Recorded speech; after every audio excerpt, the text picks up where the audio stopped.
Good afternoon, everyone. Thank you for joining us for the Gatekeepers panel at 2:30 here in the Literary Translators Center. I'm going to start off by asking our panelists to introduce themselves, and then once they've introduced themselves, we'll have a conversation for about half an hour about what does gatekeeper mean and what does a so-called gatekeeper do. And then at the end, we'd like to leave about 15 or 20 minutes for you all to ask questions. So if you would just mind holding your questions till the end, we will have plenty of time to answer them. So starting off, immediately to my right, we have Boyd Tonkin.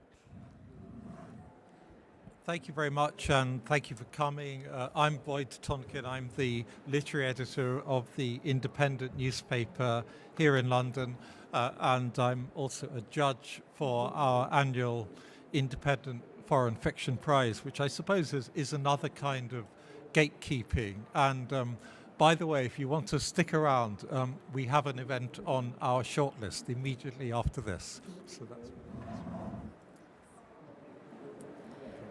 Susan Harris. Thank you, Sam. I'm Susan Harris. I'm the editorial director of wordswithoutborders.org, an online magazine of literature and translation, of which Samantha was one of the founding editors. Sean Whiteside.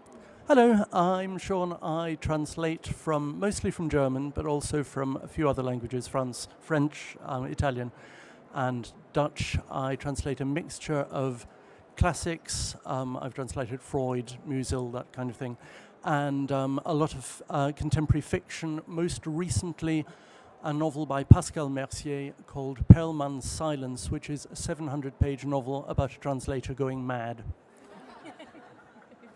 And Barbara Epler. Hi, I'm the publisher and editor-in-chief of New Directions Books, which is a small independent publisher in the United States that does more than half of our books are in translation. Thank you, everyone. So I'd like to just start by talking about the title of the panel, Gatekeepers, which is a sort of unfortunate label.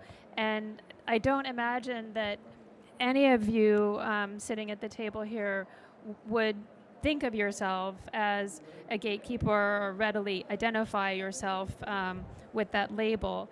And is it something that you think is an appropriate label or not? And if so, why? Shall I start? Well, of course, people use it as an insult, and they use it to mean you are keeping something closed that ought really to be open. And of course, it's an interesting example because all cultural institutions, if they persist, proceed on the basis of selection and therefore of exclusion. The idea of any kind of publishing system that made no decisions as to what it should and shouldn't encourage and promote is kind of, I won't say it's unthinkable, but because not only can we think it, but we can see it operating in digital self-publishing at the moment. Now, that is a kind of wonderfully rich example of what happens when the gatekeeping function is abrogated, if not entirely removed. And we could possibly talk later about what advantages and disadvantages that is bringing. But I would say that whether you're an editor, whether you're a publisher, whether you're a translator choosing what to translate, that then, in a way, the movement from a situation of, if you like, dearth to plenty in the information economy actually makes all these custodial functions much more important than they were, rather than less important. So because people's attention is never limited, the slots available in any medium to give prominence to a cultural work are going to be governed by some degree of scarcity for the foreseeable future, even if anyone in theory can publish anything on the net. So I mean, okay, the term gatekeeper might attract a degree of opprobrium for good reasons. But the notion of being a curator, a custodian, an editor, I think is still as absolutely vital as ever. Yes, it's not a term that I've ever found applied to, well, to me particularly. Translators tend to be called ferrymen or very often bridge builders. I've got somewhere a badge that says bridge builder that I was given at a translators conference. That we forge bridges between cultures, or if we're the ferryman, we carry the work from one side of the shore to the other, dropping it off pretty much exactly the same way as we picked it up, which of course we don't. We completely transform it. It's transformed into a different object at the other side. But I'm very intrigued by the idea of how this process works. I think it's a very complex one. And there's also a commercial side to it, that traditional publishing wants to be sure that particularly the novels they publish are going to find an audience, there's going to be a ready audience for them. But there's also this idea of creating an audience for new work, which I think a lot of smaller publishers particularly are doing now, such as you, for example. But also in other stories, I think is doing it now. Different models of publishing in other stories, or Maikutsia Folk, the Pairini Press, bringing small unknown works to a bigger audience. And that seems to be really taking off now. So I think in a way it's an audience that's being created in such a way that translated fiction is no longer thought of as something desperately highbrow or off-puttingly intellectual. It's become part of our general culture, which I think is very positive. And I think that when we think about gatekeepers, essentially anyone who publishes or anything who does anything is in fact a mediator of some sort. And I think our role in this, in our case, since we're based in the U.S., is to educate and to bring information, not only literary, but also cultural and to some extent political and social information about the rest of the world to our readership, and to in that sense. Obviously, the gate goes both ways in that you're bringing work to the reader and hoping that the reader will, in fact, continue to search that out. And I guess I don't feel like a gatekeeper. I feel more like a road opener, that you're trying to bring new things to a country like it. I don't know if it's as true as in England as in America, but we've been talking to ourselves a lot. Like 97% of what's published in America is written in English. And so that seems really feeble and sad. And it is hard, like the big chain store in America, the biggest chain store, the fiction buyer says she doesn't believe in translation. She said that. It's like a ghost. I don't believe in ghosts. It's crazy. She read her Bible, she read the Greeks. It's crazy. But anyway, so there's that. But one great thing about what's happening in America is there are these many, many small publishers who are doing an incredible amount of great translations. And to me, it's healthier than it's been in my lifetime. I was talking to an American translator yesterday who said that one of her publishers had asked her if she would mind pretending that the work they were publishing had actually been written in English. Well, I was once at this thing where we'd been publishing Zabald, and then Random House took over, and it was this information thing about marketing, which we don't know anything about. So I went and was listening, and he held up their book, and they held up my book, and he said, "What's the difference?" And I was like, I was going to say something, but I didn't. And everyone made guesses, and it turned out that they said, we say nowhere that this is a translated book. It doesn't say translated by Andrea Bell until you get to the title page. Not on the flaps, not on the cover, not on the back. And that, of course, is presented as the model. Yeah, no, that's clever. Yeah. So I suppose the next question is, who are the gatekeepers? Are they booksellers? Are they marketing departments? Are they the translators, as you have pointed out, Sean, are building bridges and could rightly be called something different. reviewers who are deciding what makes it into the press, or all of the above to different degree? Well, I think there's a question of who's minding the gate and then who keeps it locked and unlocked.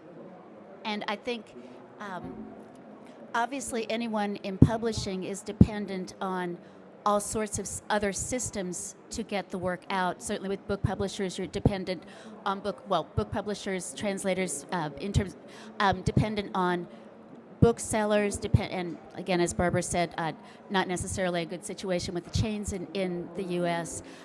Dependent on reviewers, dependent on publicity, post and pre, but also the gatekeepers are also the people who bring that work to the publishers. So in that sense, you have the translators, the authors, international publishers, international agents, all of the many sources from which we get or can seek information. I think so. You've got the gatekeepers at different points along the process. Boyd, were you going to say something? I think. No, it's just that I think all levels and all stages of this process need probably more scrutiny than they get. I've heard, if you look at what does get translated into English, I've heard for a long time various stories about people going to book fairs like this one elsewhere and finding these are kind of open-minded publishers and agents, and finding that what they're being offered by overseas publishers is actually a fairly stereotypical idea of what a successful translated novel will be. So in other words, we have a kind of self-censorship or self-selection going on for perfectly good reasons, on a commercial level, by foreign publishers who have their idea of kind of what will work in Britain or America or whatever, and therefore are not actually bringing to their counterparts some of their most interesting writers, because it's thought that these people will have no particular chance of making it in the English language market. I can remember a few years ago at the book fair in Thessaloniki, where it seems that the publishers that I met were being pitched to with what their Greek counterparts thought were kind of highly commercial, easily sellable books that actually weren't particularly interesting. And then I and some of my fellow guests there met this wonderful guy called Gezmen Kaplani, who was an Albanian migrant to Greece, who nonetheless had got a PhD in philosophy. He wrote a weekly column for Tanea, one of the big newspapers, and he had written an absolutely lovely book called A Short Border Handbook, both about being Albanian in Greece, but also more generally about the migrant experience. Now, was this being offered to British publishers? Of course not. Not remotely the kind of thing that the Greek publishers thought that they might be interested in. But because of making personal contacts, it did actually find an excellent translation and what I think was a reasonably successful British edition. So this is just the kind of plea that when people are thinking of acquiring translation, they should both set their ambitions a little higher and perhaps talk to other people beyond the normal channels of communication that you find at events like this. I think another example of that, working from the personal contact, we publish monthly and each of our issues has a theme. And some time ago, Samantha began speaking with the Mexican novelist Carmen Booya, who has lived in Brooklyn for some time, but is intimately aware and concerned about the problems generated by the drug wars in Mexico. Samantha and Carmen put together a marvelous issue on this topic. We published it in March, and what was crucial about that issue was that it it included primarily nonfiction, reportage, also some fiction, but people in the U.S. in particular know about the drug wars. They know they're happening, but they're reading about them from an American perspective. And it is crucial, we think, to have that eyewitness viewpoint and to learn what it is like to live in a place where every day one takes one's life in one's own hands, and to read about that from someone who is actually living there, a writer, obviously not involved in the business, but I think, although the drug lords in fact commission songs about themselves from Mexican performers. They're called the narco corridos, and they are performed, and they have very graphic videos, which involve a great deal of bloodshed. We're not sure if it's staged, but in that case, we also were trying to work to educate the American readership, who anyone in America, particularly who might be associated with the recreational drug element would certainly not be thinking of the effects on the populace at its source. And that was an example where we were bringing in both literature and bringing in news. I just wanted to say that in America, the people who are like not the problem are the independent booksellers. They are very open. They like our translations. They try really hard to press them forward. And it's not the reviewers. We get very good reviews. I mean, occasionally, like New York Times does like 6 translations on one page. Like, get that over with. But in general, I think that there's a lot of support for translated books. I mean, it's hard to go from getting really good reviews to selling them. I mean, that's a real problem unless you get on a roll with somebody like Bolaño, and that's very hard to figure out how that happened. I mean, I don't really know how that happened, but one huge thing for us has been the help of a major publication like The New Yorker. Like, they used to not run translated fiction, but I think they've done more than half a dozen Bolaño stories. They did a Maria story. They did a Cesar Ira story, which I thought was really way out for them. And so, I mean, I think that things are changing, and they're better, for the better. No, I think that's true here as well. I think there's a very energetic network. Many of you are here today of young translators. There was a time when it was getting possibly a little bit geriatric, the whole translating community here. But that's changed a lot. And with that, there's been different approaches to media and different approaches to social communication. There's a lot of Twittering, there's a lot of Facebooking. And thinking again about the publishers in other stories. The way that they work, I don't know if you know this, is through book groups. They organize book groups where somebody will discover a book in a particular language, and a group of people get together and discuss whether it's interesting enough to publish. And as a result, a lot of left field stuff is now getting published because people are enthusiastic about it. I don't think people are scared about it now. And I also think that the Bolaño success and the Scandi crime thing as well has done a lot to de-anxietize the whole process. I think people aren't frightened, which is a good place to start.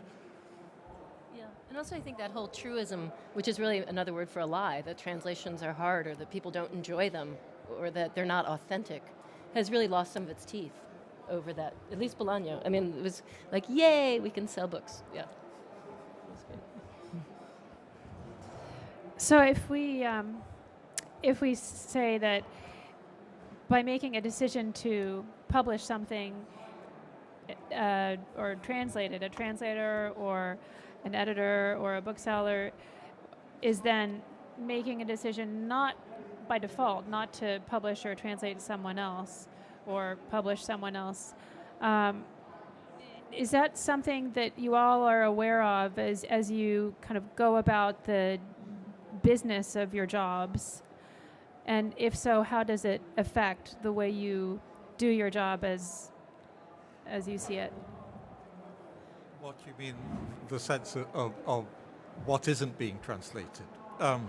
No, well, it's always kind of very tantalizing because as an editor and journalist and critic, I reach the books at the point by which they have been translated, except for a couple of languages in which I can read, but mostly for most of what I see, I'm not in a position to compare and contrast against the original.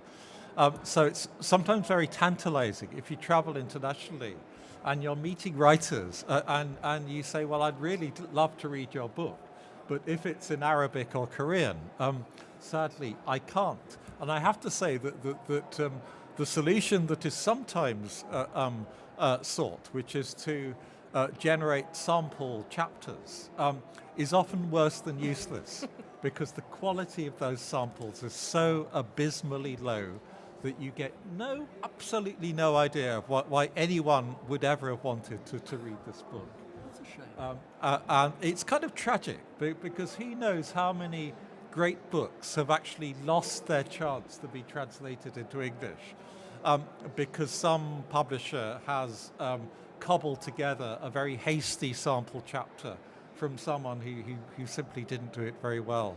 And I'm not sure how you address that systematically, but it's certainly a problem, and it certainly isn't going to be solved by clicking Google Translate either.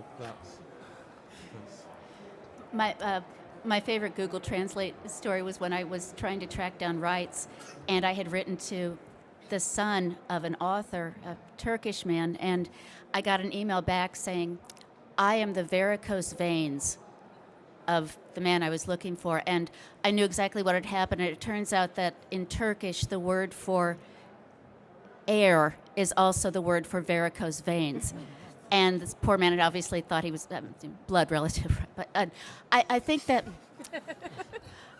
but it's something I think about all the time, because anytime you're publishing, particularly when you're publishing work in languages that you don't read, or languages in which your support network is not so extensive as it is in others. It's a constant question. And I think anytime we publish an issue from a particular country or language, there's always the thought that there's a shadow issue.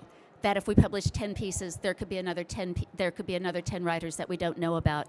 And the way we try to counter that is to have a very wide, very deep network of advisors, and to have people on the ground in as many places as we can, and also to be aware ourselves of what else is going on. In that sense, of course, we are very dependent on our translators who bring us many writers and bring us many ideas that we would not otherwise have access to. So again, it's these different levels of gatekeepers, to use the word we don't like. I'm coming round to it, actually. I'm thinking about, for example, the network of readers who work for publications like New Books in German. If you've got a very big network of readers, they will talk to each other about the books, and you will reach a kind of consensus about books that people here don't know anything about. And I think that's very useful. It's not just one individual picking up a book and bringing it to the editors and saying, this is very interesting, and then it dies. For example, I discovered some years ago that the appetite for Sardinian magic realism in this country wasn't quite as keen as I'd hoped it would be. But if you've got a consensus through a group of people, I think it puts you in a much stronger position to work out what people are likely to be interested in and what's new that people are likely to have an appetite for. Also, if you think of it like building an art collection, you should really think you're incredibly lucky to be able to buy art. It's amazing. I had an Italian agent just get short with me when I was saying, it's really hard to publish books in translation in America. Nobody buys them. And she said, you're so lucky.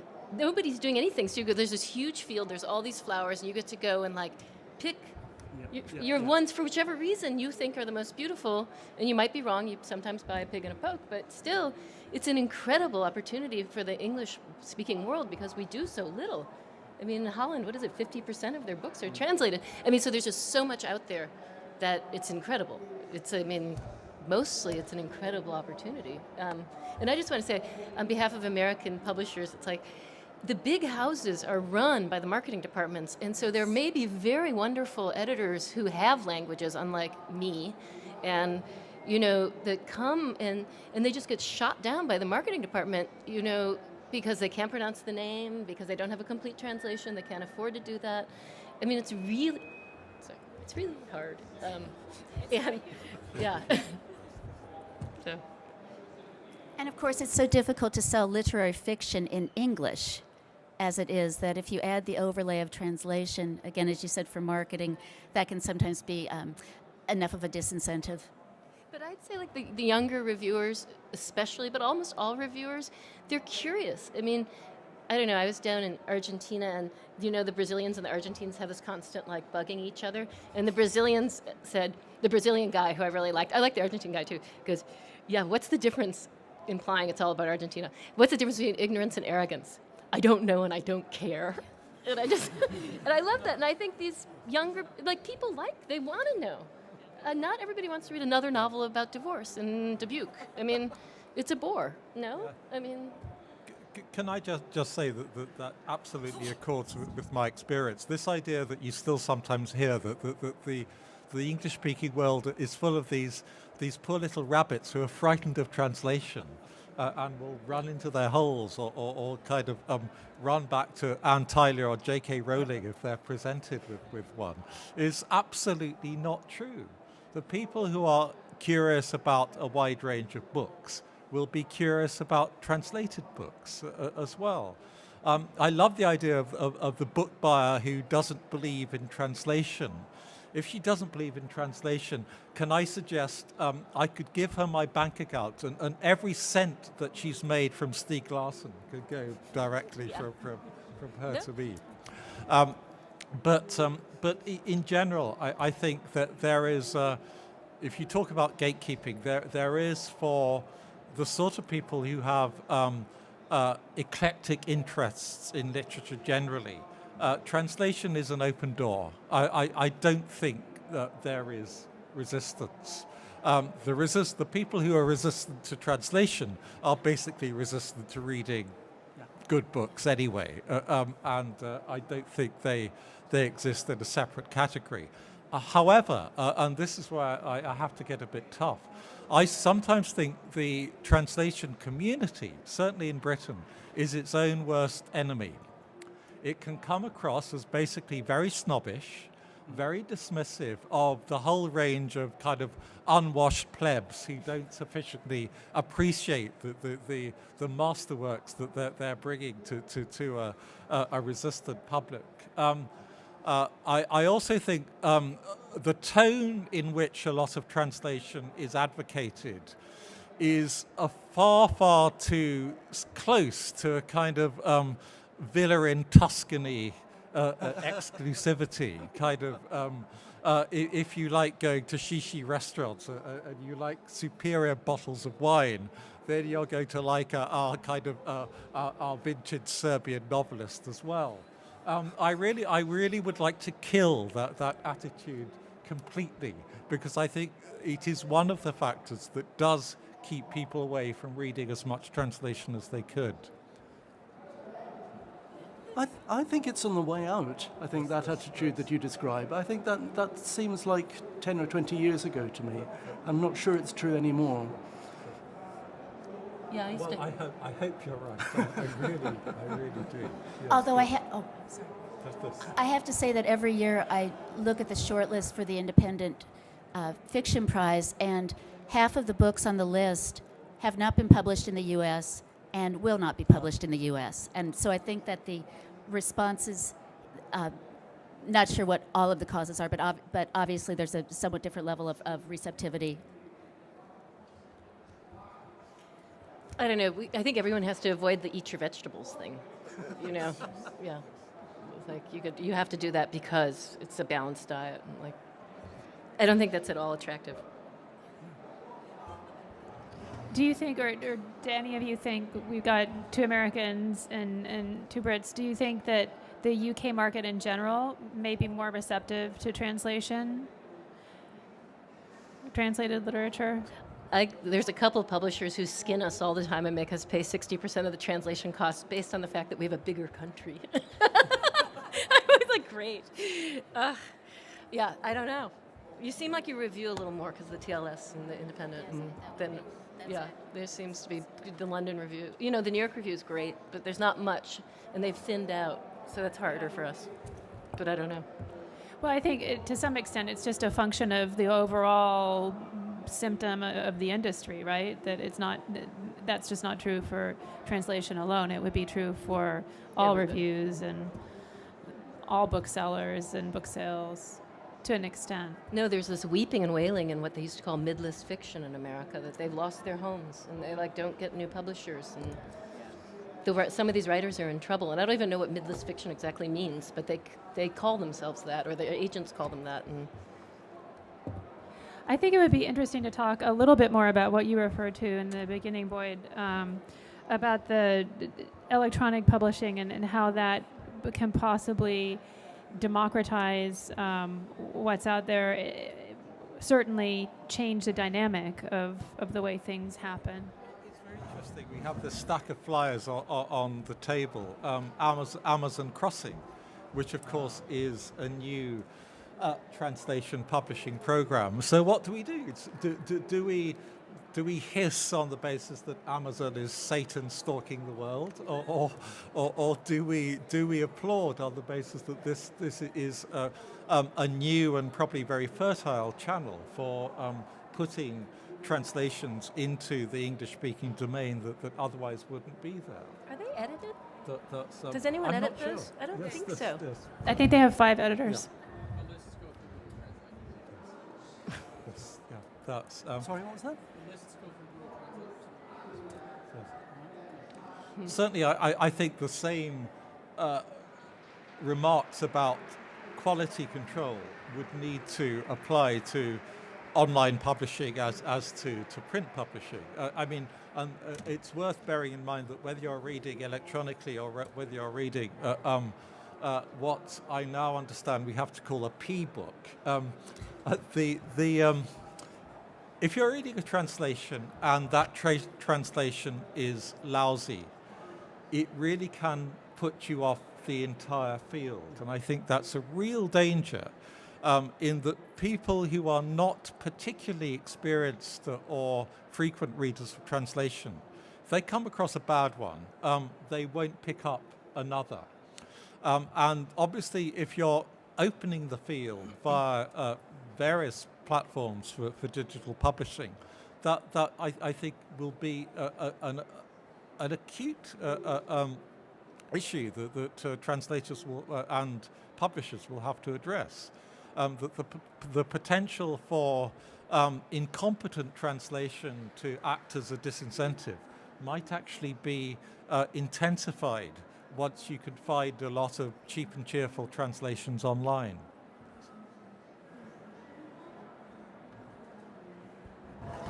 Any other thoughts from our panel on that?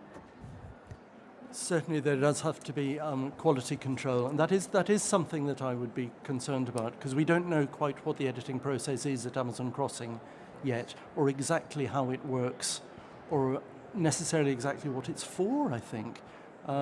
It's the beginning of something, but I'm not sure what it's the beginning of. Excuse me. The only thing that I heard once was It's Amazon. It didn't take long, did it? I was in Budapest, and a friend is a translator there, and she's the translator of a very famous novelist who I don't think I should say who it is, but it's somebody who's of course published much more in Hungary than they've published in English, just because of the nature of any market. It's just hard to do everything, and she was approached by Amazon, and they said, "We're going to buy all the translations that you have in your desk drawer," and she was so excited. And I said, "Well, is anybody going to edit them?" She goes, "I don't think so." And I said, "Does the author know that?" And she said, "Oh, I don't know." And you just wonder, like, from the author's point of view, how would you feel if now more than half of your books are going to be out there in unedited translations? And every translator can use editing a little bit. I mean, just it's the nature of the animal. And some people are totally wizards, like, Margaret Jo Coaster, among many others, but George Zerdes, they're brilliant. They don't need very much, but a little bit always. And so then if you're a mediocre translator and then somebody's been helping you with these books and you don't have them, I just think the author must be like freaking out. I would be. Absolutely. Before we open up the floor to questions, I do want to go back to was it one of you, Sean, said about And Other Stories, that they do run these reading groups that are open to the public. So if you look at their website and you read another language and you're interested in being a part of the conversation, it is a way to engage and get your say and put a book that you may love that you believe deserves to be published in translation on their radar. And they've done very well with some books already. So that would be one way to do it. And you can also email us at Words Without Borders if you have, for the translators out there, if you have sample translations that you've just worked up to try to promote something that you love. We're always reading what we get from, as Susan said, try to have as broad a network as possible. So we welcome those kind of submissions very much. So on that note, can we get the microphone and let people start asking questions?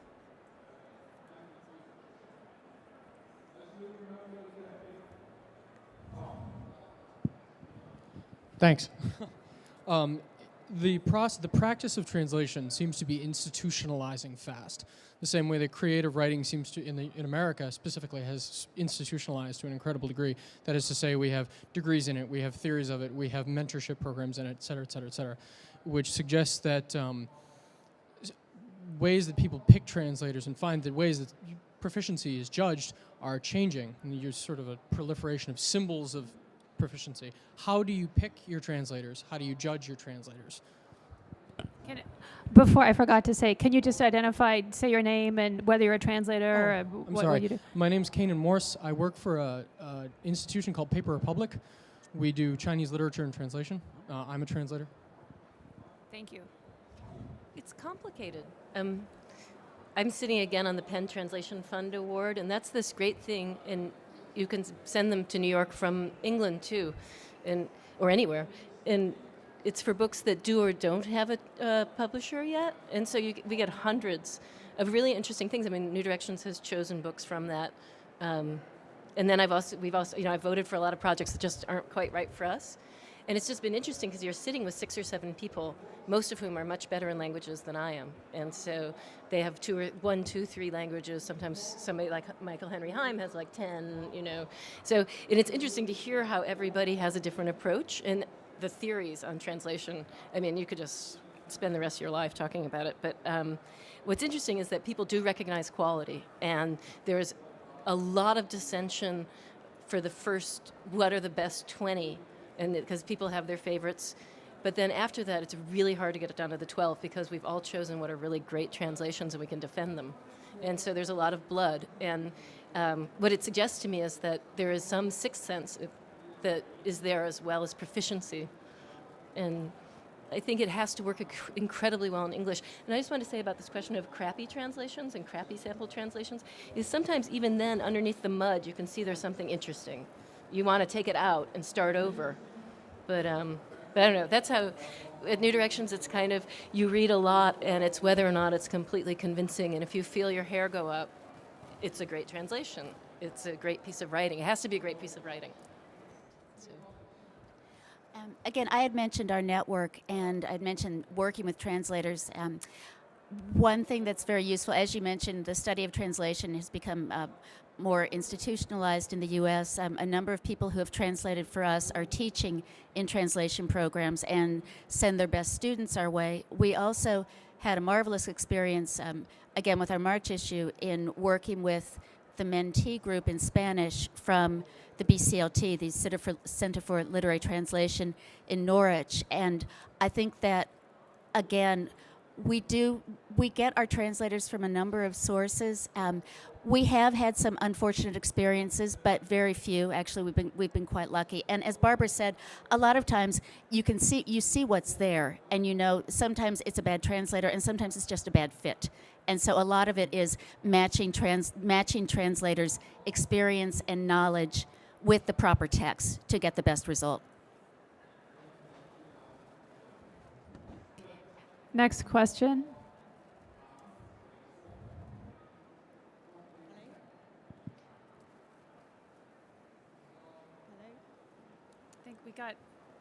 I think the mic might not be on. Hi, Hi. My name's Anne Morgan. I'm a freelance journalist, and in this year I'm doing a project to read and blog about a book from every country in the world. Now I started this, in fact, I think we've been in touch about this, Suzanne. Yeah. I started this because I realised that my own reading was incredibly Anglo-centric. I never really read any books in translation, and I wanted to explore that and understand why, and see whether it's possible for one person in the UK to access world literature in that way. Now, I wanted to pick up on Boyd's point about foreign language publishers reflecting what they think we want to read in what they offer, because my experience has been starting the project, I threw it out to the world. I called for recommendations from readers all over the world, writers, translators, publishers, anyone who had a book that they wanted to suggest that I might be able to read in English. And I found that the comments that I got initially on the blog were suggesting very mainstream things, often things I'd heard about, often big prize winners, and often writers who were, had strong links with the country concerned, but also had strong links with Britain or America. And it was only when I went back to them and said, actually, I want to know what you really rate in your country, not what you think I want to read. Could you tell me about that?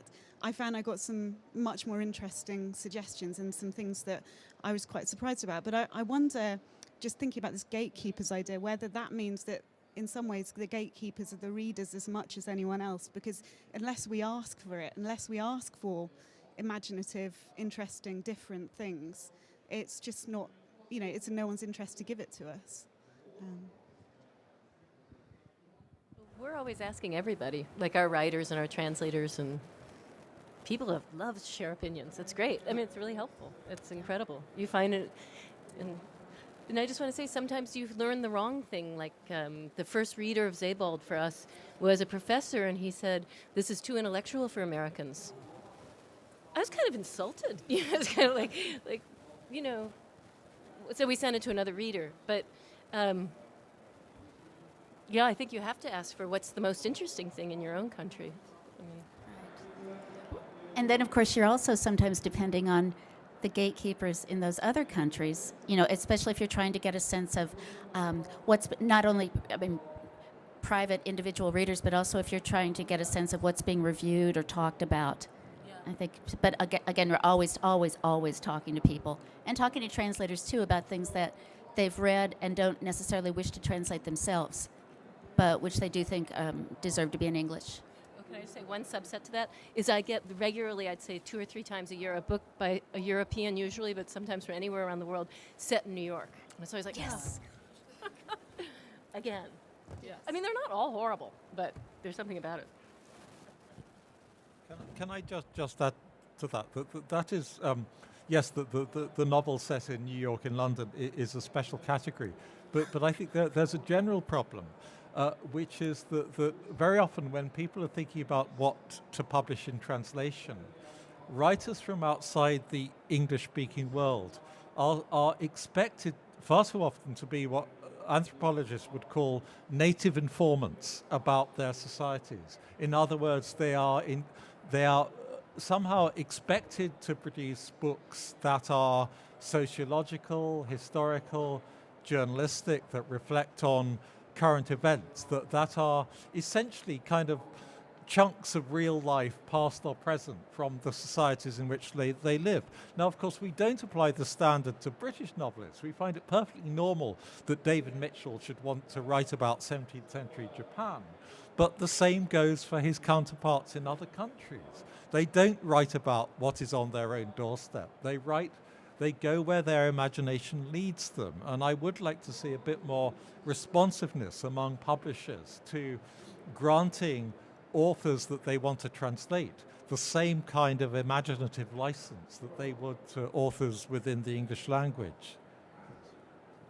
But if they always gravitate towards New York or London, like in an episode of Doctor Who, everything always seems to happen in London, rather than anywhere perhaps more interesting, that you end up with a sort of homogeneity, perhaps, which is also exactly what we're trying to avoid. So it's finding your way through that labyrinth. I think it's one of the difficult things. it's definitely difficult for us. We were just last week in an editorial meeting discussing, I think it was a country with very strong French colonial influence, and the piece itself, it seemed like it could have come straight out of France. And was it saying anything interesting about this island in the Indian Ocean? And it's an interesting question that probably should be the topic for another panel on another day, because there's so much to talk about. But to answer you, Anne, I think absolutely the reader is as much a gatekeeper as any other person in the system, because ultimately money talks. And if the book is successful, if the translated title is successful, if people actually buy the book or download the book, then that again makes the door, the gate, a little bit more open for books to follow behind. Next question. My name is Magda Raczyńska. I'm from the Polish Cultural Institute. I run literature program there, and just wanted to ask you about the political aspect of gatekeeping. You mentioned the aspect of quantity, scarcity, and the quality of the text, the quality of translation, and the fit between the text and translator and the publisher. But how about political kind of influence on what's published? Is it only related to marketing? Because I think it's not really the marketing reason behind it. There are like tendencies and fashions, but maybe you know better. Well, to talk about political in the sense that we generally think of it as involving governments.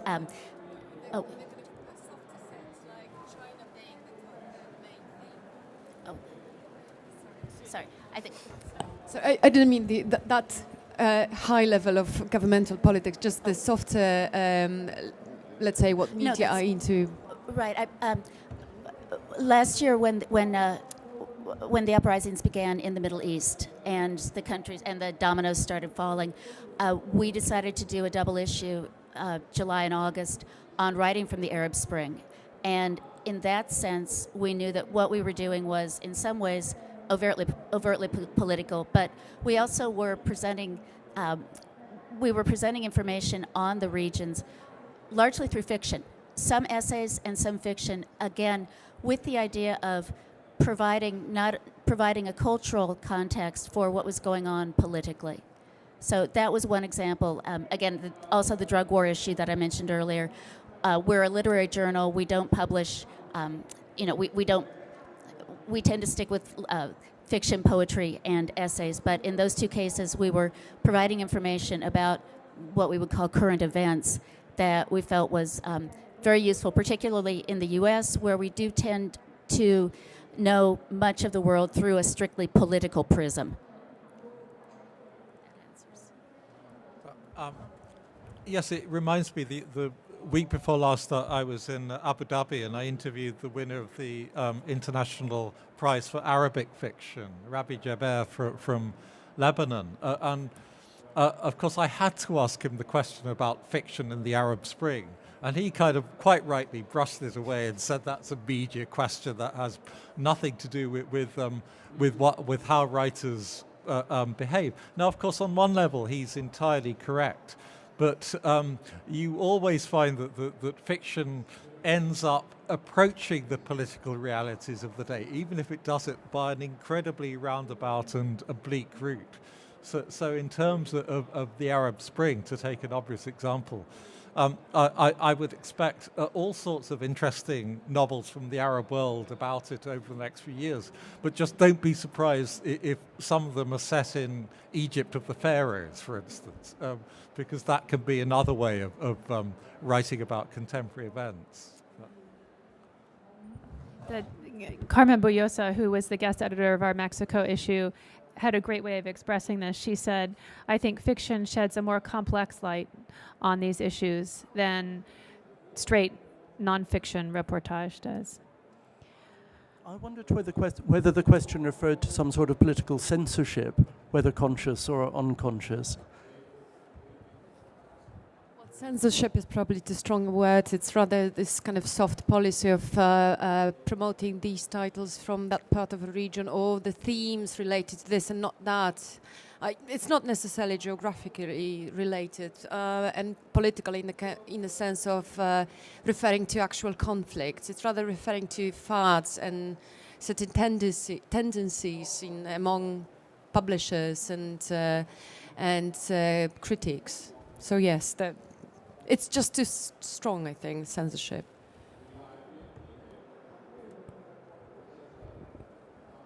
I think we have time for one more question.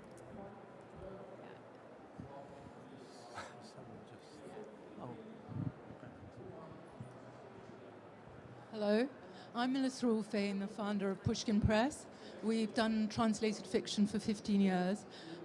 And I'd just like to bring everyone back to what Barbara said, that we're really spoilt for choice as independent publishers of translated fiction. There's so much good stuff out there that we can really choose the most beautiful and excellent things. And as Barbara says, when you find them, you get goosebumps. So I think everyone should remember that really we're really publishing the best things that we can find, and a lot of it's serendipity. But don't you agree that excellent comes up because we have so many to choose from? And the other point is there's so much work that goes into doing a work of translated fiction, so much effort, especially from us small independent publishers, that we really have to do something that we absolutely believe in. And as we're still the big publishers are coming into it now, but we're still the main proponents of translated fiction, so the best stuff does get through.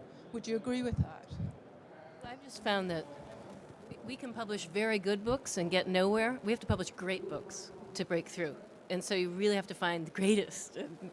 And sometimes I love some of those very good books, and they just don't get far enough to get more than 1,000 readers, and then it's a wasted effort. Not completely, but a somewhat wasted effort.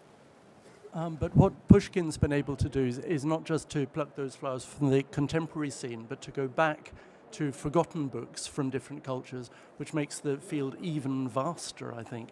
And those books have been through a sort of local triage, so they are classics in Hungarian, say, for example, thinking of that Venice one. So you've absolutely got the whole world to choose from, and I've produced some absolutely amazing books, and very beautiful ones too.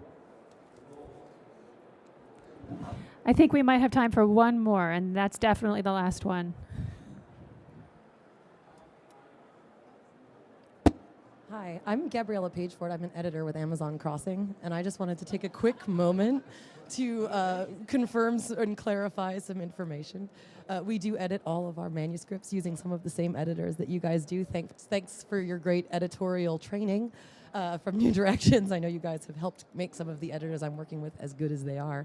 And we publish our books in both print and digital formats. And one of the things that's exciting about Amazon Crossing is that a lot of what you're talking about with the issue of where the book is set versus where the book was written, and some of these old tropes that have helped publishers of translation limit the vast field of treasure are not an issue for us yet because we haven't learned that they can fail. So I feel like we're in a really exciting and infantile stage maybe, but we're definitely doing our best to maintain the editorial standards that some of our impressive forebears in the room have set. So thank you for mentioning us and for continuing this wonderful group effort of brilliant translated fiction. How many books am I doing? Well, the program. The program published 32 books last year. I think we've announced about 30 for 2012 so far. And so I'm not editing them in-house myself. I thankfully have a team of fantastic editors and also wonderful translators who have made it possible to keep a high bar. And I would love for you to read some of our books and let me know where we can do better. Because I don't know, my impression was hundreds. I don't know why I got that. Well, we've been shopping. Paranoia. Hundreds of foreign books. I mean, we've just established that there's hundreds of great books, not just very good books that haven't made it to English yet. So the more of us who can throw our muscle into it, the better. But thank you for mentioning us and for allowing me the microphone for a second. Well, on that note, I think we have to cut it because we're going to run right into the Independent Foreign Fiction Prize presentation. So that'll give everyone a chance for 5 minutes to run to the restroom or whatever. But please stick around if you can for the next presentation. Thank you, Barbara, Sean, Susan, and Boyd. And thank you all for coming today.